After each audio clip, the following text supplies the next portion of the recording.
avec nos invités. Ils vont nous en parler tout de suite. Monsieur Djamel Bouchafra, bonjour. Bonjour. Bienvenue parmi nous. Merci. Vous êtes donc directeur de recherche au CDTA, le Centre de développement en technologie avancée. C'est bien ça, oui. Bienvenue encore une fois. Monsieur Abdelali Drar, bonjour. Bonjour. Bienvenue. Vous êtes directeur général donc de l'INSAC. C'est donc l'assurance et gestion, c'est cela? Effectivement, Institut supérieur d'assurance et de gestion. Tout à fait. Vous êtes là pour nous parler de cette 10e édition. Vous allez donc prendre part, vous et d'autres institutions et beaucoup d'acteurs qui vont participer à ce salon. 10e édition, c'est pas rien. Effectivement. Déjà, vous êtes sur une bonne lancée, on va dire. Exactement. Parlez-nous un petit peu de l'organisation cette année. C'est différent, vous avez apporté de nouvelles donnes, peut-être? Je pense que cette année, par rapport à l'année dernière, où c'était un peu, j'allais dire, il manquait un peu d'organisation, mais cette année, je crois que l'expérience des années précédentes a fait que les organisateurs de ce salon ont pris les choses en main et qu'on espère que cette année, déjà on voit que l'organisation est meilleure. Le contact, disons, des participants est important. Ceux qui vont exposer et ceux qui vont animer des conférences, je crois que c'est des personnalités qui sont bien choisies en fonction des thèmes et des sujets qui intéressent tout le monde et qui intéressent particulièrement les jeunes qui sont à la recherche ou bien d'emploi ou à la recherche d'une formation ou d'orientation, et notamment avec l'avènement des résultats du bac qui vont avoir lieu d'ici le 20 juillet, effectivement. Donc beaucoup de jeunes et leurs parents aussi viennent dans ce salon pour voir un peu qu'est-ce qu'il y a, comment que ça se passe, où est-ce qu'ils peuvent aller. Choisir la bonne filière. Ils auront également l'occasion d'écouter des conférenciers qui vont parler d'un certain nombre de sujets qui les intéressent, des sujets de nouvelles technologies, des sujets qui intéressent l'avenir des jeunes. L'environnement notamment, on en a parlé juste avant. L'environnement, oui, effectivement. L'archéologie, pourquoi pas? Oui, un petit peu dans tous les domaines, parce que les gens ne connaissent pas. Enfin, quand on est jeune au niveau du bac, et les parents également, ils s'inquiètent. Les parents veulent orienter leurs enfants en fonction de leurs aspirations. Les jeunes veulent aller vers disons, des spécialités sur On est resté sur le classique. Aujourd'hui, beaucoup de parents souhaiteraient voir donc leurs enfants faire des études brillantes en médecine, par exemple, et en ingénierie. Et souvent en fonction de ce qu'ils veulent faire. Ils ont voulu faire il y a quelques années. Or, maintenant, les jeunes, ils ont leurs moyens. Ils réfléchissent autrement. C'est ça. Ils réfléchissent vraiment autrement. Ils ont d'autres vues. Ils sont connectés avec le monde entier. Ils sont connectés avec des jeunes ailleurs. Ils voient tout ce qui se passe un peu dans le monde. Et donc, généralement, il y a pas toujours une concordance entre les souhaits des parents et les souhaits des enfants. Les parents veulent toujours envoyer leurs enfants dans des métiers, j'allais dire, classiques, architecte, ingénieur, médecin, etc., pharmacien. Mais là, il y a maintenant dans le monde, il y a beaucoup de... Dans le monde, est-ce que chez nous, il y aurait suffisamment de filières et de débouchés en matière de formation? C'est le grand problème. Le grand problème maintenant, les chiffres qui se donnent actuellement, on a très peu d'étudiants, enfin de bacheliers qui vont vers le scientifique. Et donc quand je dis scientifique, donc tout ce qui est nouvelles technologies, qui sont basées, donc ces formations qui sont basées sur pratiquement tout ce qui est mathématiques. Et voilà. Et là, il y a le grand problème, parce que quand on fait des formations scientifiques, après on est apte et capable de faire n'importe quel métier et d'aller travailler là où on veut et de poursuivre des études et faire des parcours. Faire des recyclages aussi, des parcours professionnels qui sont, disons, qui participent à la vie de l'entreprise, de la société d'une façon générale. C'est ça. Et c'est selon aussi le marché du travail, actuellement du XXIe siècle. Parce que là, on en parlait tout à l'heure, on parlait de l'intelligence artificielle, les gens nous disent oui, mais c'est pas encore, mais là, nous sommes dans l'intelligence artificielle. Nous avons tous des smartphones qui travaillent avec ça, nous avons tous des véhicules où il y a le Bluetooth, etc. Donc on est dans l'intelligence artificielle. Quand on rentre dans certaines entreprises actuellement, vous avez le doigt pour pointer avec l'œil, etc. Là, c'est l'intelligence artificielle. Donc, il faut qu'il y ait des gens actuellement qui vont vers des secteurs scientifiques et technologiques qui permettent, dans l'avenir, que nous ne reste pas uniquement un consommateur de technologie, mais au moins qu'on peut apporter l'adaptation et la faisabilité au niveau de notre pays. Et c'est pas Monsieur Djamel Bouchafra qui va nous dire le contraire, puisque vous êtes à la direction, vous êtes en tout cas directeur de recherche. Oui, je suis spécialiste spécialiste du CDT. de l'intelligence artificielle, justement. Oui. Toute ma vie, j'ai travaillé pour NASA aussi. J'ai travaillé aux États-Unis, dans des universités américaines. J'étais professeur. Oui.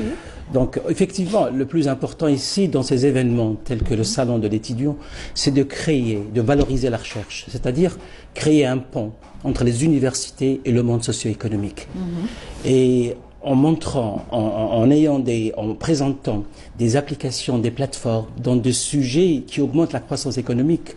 L'intelligence artificielle, vous savez qu'en France, sur 5 ans, la France a décidé d'investir 1,5 milliard d'euros dans l'intelligence artificielle.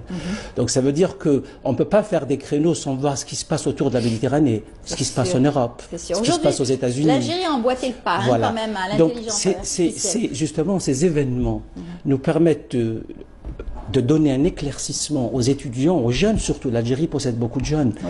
De leur donner, voilà les créneaux qui sont porteurs. Et ce sont les créneaux qui augmentent notre PIB, notre croissance économique.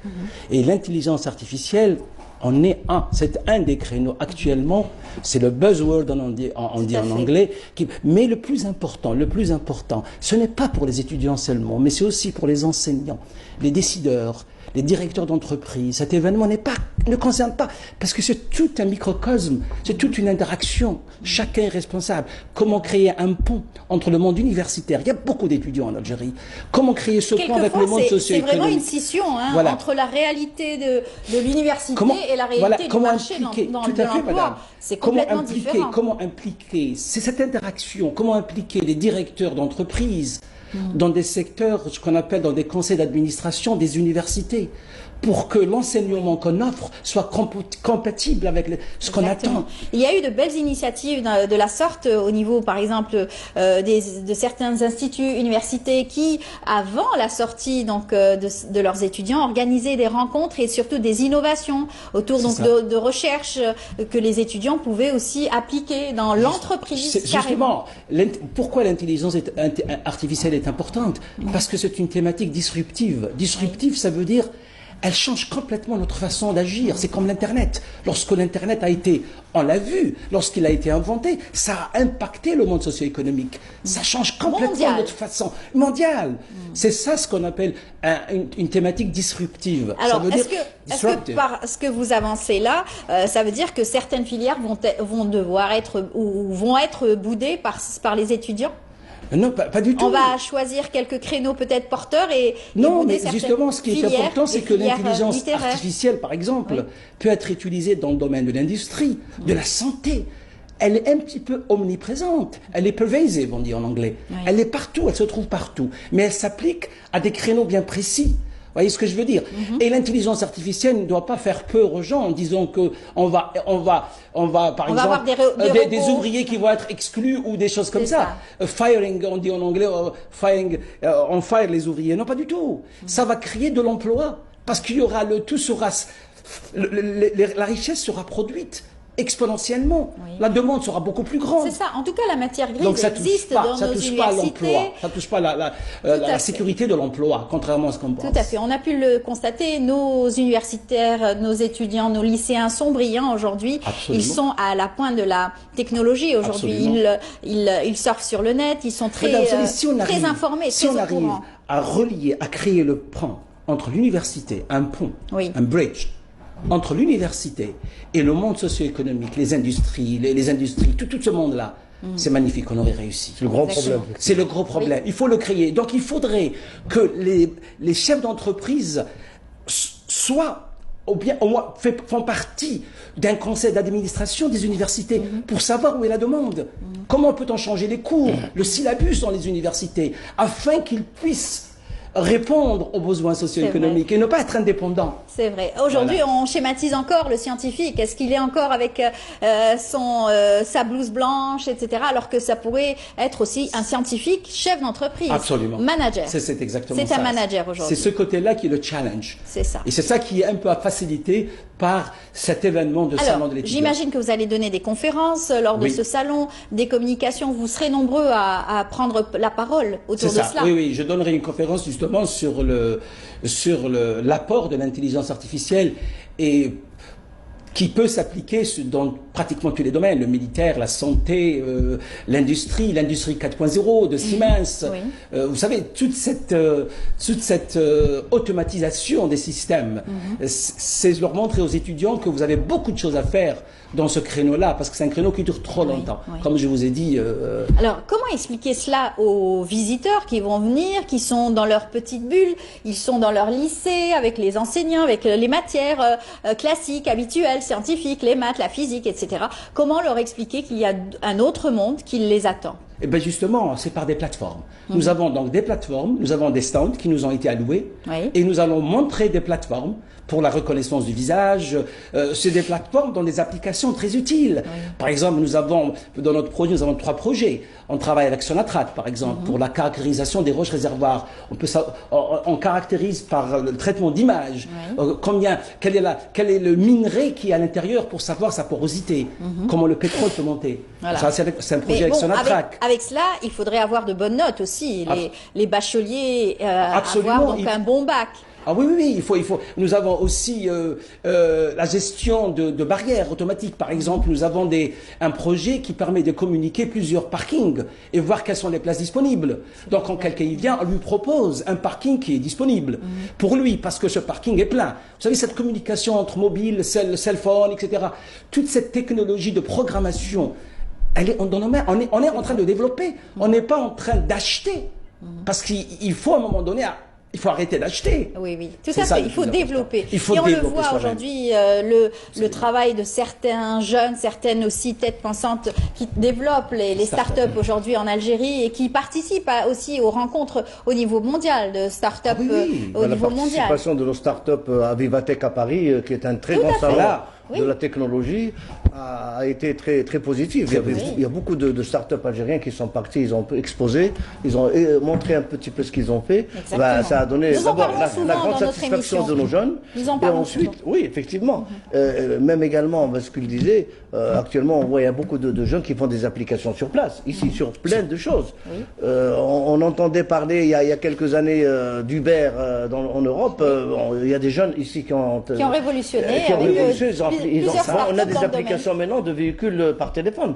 On a des applications maintenant des jeunes qui ont fait des applications pour rencontrer entre ceux qui ont des restaurants et ceux qui veulent aller au restaurant. Bon, donc il y a beaucoup de mouvements qui se fait. Et c'est pour cela qu'un salon pareil va permettre à tout le monde, aux parents, aux jeunes, et notamment aux jeunes diplômés qui sont en train à la recherche d'emploi, à la recherche de formation, à la recherche de créneaux de formation, qui voient que effectivement ça leur ouvre les horizons pour choisir un petit peu leur avenir. Et surtout aux managers, aux entrepreneurs aussi, alors, de pouvoir choisir leur profil. Exactement. Alors le problème qui se pose actuellement, on a parlé d'université, de formation et d'emploi. Le grand problème qui existe depuis j'allais dire, plus de 20 ans, ou je dirais même plus, c'est l'adéquation entre la formation et l'emploi. Et là, il y a une séparation extraordinaire entre l'université et l'emploi et les entreprises. La réalité.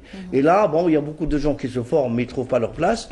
Les entreprises ont un besoin de compétences, mais ils ne les trouvent pas à la sortie de l'université. On commence difficilement à avoir ça. Moi, j'étais dans l'enseignement supérieur pendant plusieurs années.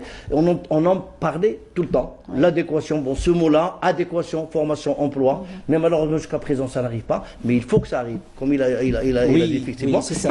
On a toujours dit qu'il faut qu'il y ait aussi bien des entreprises qui assistent dans les conseils pédagogiques des universités, que les universités assistent également dans les conseils d'administration des entreprises. Aux États-Unis, c'est très simple. On appelle ça un Board of Trustees, l'équivalent du conseil d'administration. Ça veut dire chaque PDG, un PDG d'une compagnie des voitures, par exemple Chrysler, eh ben, il est membre du conseil d'administration de telle université qui est avoisinante. Ça veut dire que c'est lui, à un moment donné, il va dicter quelles sont les thématiques, quels sont les problèmes que nous avons. Et s'il vous plaît, créer des cours sur ce genre de choses. Mais il ne le fait pas aux étudiants qui sont, on les appelle ceux qui démarrent dans l'université. Il le fait à ceux qui sont avancés, après le master, après ceux qui commencent à se spécialiser. Donc, les enseignants commencent à revoir leur syllabus, le contenu. Parce qu'on leur dit quels sont les objectifs. C'est un recyclage. On leur fixe les objectifs dès le début. Quels sont vos objectifs? Qu'est-ce que vous voulez atteindre? Encore une fois. Et on évalue leurs objectifs, s'ils ont été atteints ou pas. C'est ce qui se fait.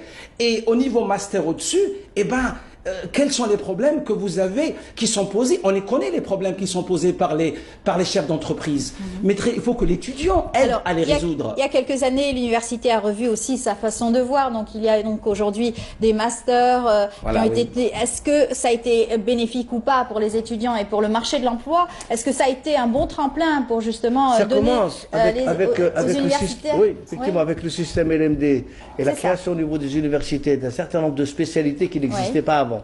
Ça commence. On peut le voir dans certains endroits. Par exemple, je vois Constantine, ils ont fait des spécialités sur un peu la mécanique, etc. Il y a des modules qui ont été annulés, il y a des modules qui ont été donc transformés en un seul cours. Même au niveau du ministère, madame. Oui, est-ce que ça a été bénéfique ou pas? On commence à tenir compte du socio-économique. C'est-à-dire que les gens, s'ils veulent faire de la recherche pure, ils la font, mais on a un choix pour ceux qui veulent faire du socio-économique. Vous savez, il y a des gens qui sont très conscients actuellement. Le socio-économique est très important. On est en train de travailler dans cette direction-là. Tout à fait. Pour répondre à une problématique qui est dans notre pays. Alors, on va rappeler pourquoi vous êtes là. Surtout, on ne se perd pas de vue qu'il va y avoir un salon donc de l'étudiant et surtout du lycéen et de l'étudiant algérien. Ça va se dérouler donc demain, à partir de demain, donc le 4 et ce jusqu'au 9, entre Oran, Alger, Constantine et bien entendu certains lieux, donc le Palais de la Culture. Alger, oui, en simultané, le samedi et dimanche. Non, 6 et 7, c'est Alger. D'accord, 6 et 7. Très bien. Le 6 juillet, le 6 et le 7. Palais de la Culture et Echra, au niveau donc, c'est ça? C'est ça, de l'école en face du de ministère l'hôtellerie. des Affaires étrangères. Oran, ça sera? Ça sera le 4. Le 4. C'est ça. C'est où? Au niveau des conventions? Ah, là, ça, je ne sais pas exactement où ça se trouve, où il est. Vous savez? Non. Bah, en tout cas, on le donnera plus tard. C'est important de l'annoncer. Et Constantine aussi. Ça sera ça sera après, je pense, après Alger, juste après. Très bien, très bien. En tout cas, il faut dire qu'il va y avoir donc des rencontres. Plusieurs acteurs vont être présents lors de ce salon, des stands. Des applications, des plateformes qui vont être montrées. Des entreprises. Des entreprises qui vont venir. Et c'est ça qui crée cette interaction. Des universités. Le problème de l'Algérie doit être résolu mutuellement par une collaboration de tous les partis, mais pas seulement de l'université ou de l'entreprise. Et résolver le chômage aussi, et essayer absolument. Donc quand de on travailler augmente sur la production, on augmente la richesse, le chômage sera résolu. Tout cela fait partie de ça, parce que la formation, disons, vulgariser, informer, sensibiliser les gens sur les secteurs porteurs, les secteurs qui intéressent l'économie, c'est tout ça pour aller vers l'emploi. Et non pas pour aller à former des gens qui sont en chômage après, ou qui vont faire des travaux. Et les jeunes sont très créatifs. C'est que les jeunes, ils ont quelque chose qui est la créativité, l'innovation. Ben on le voit. Et c'est ça qui les caractérise. Voilà. Mais merci beaucoup, messieurs, d'avoir été nos invités ce matin dans Bonjour d'Algérie pour annoncer la 10e édition du salon du lycéen et de l'étudiant algérien. Et bien entendu, ça sera donc du 4 au 9 juillet. Oran, Constantine, Alger, bien sûr. Alger, ça sera donc du 6 et 7. Et bien entendu, vous donnerez le résultat pour les autres journées sur Internet, j'imagine. Oui, bien sûr. Merci beaucoup à vous. Et puis voilà, à très bientôt. Bonne chance pour le salon. Merci. Voilà. Merci en tout cas à tous ceux qui nous ont suivis aujourd'hui. J'espère que vous avez apprécié l'émission d'aujourd'hui. On se donne rendez-vous demain à partir de 8 h du matin. Bonne journée et à très bientôt. Merci à toute l'équipe.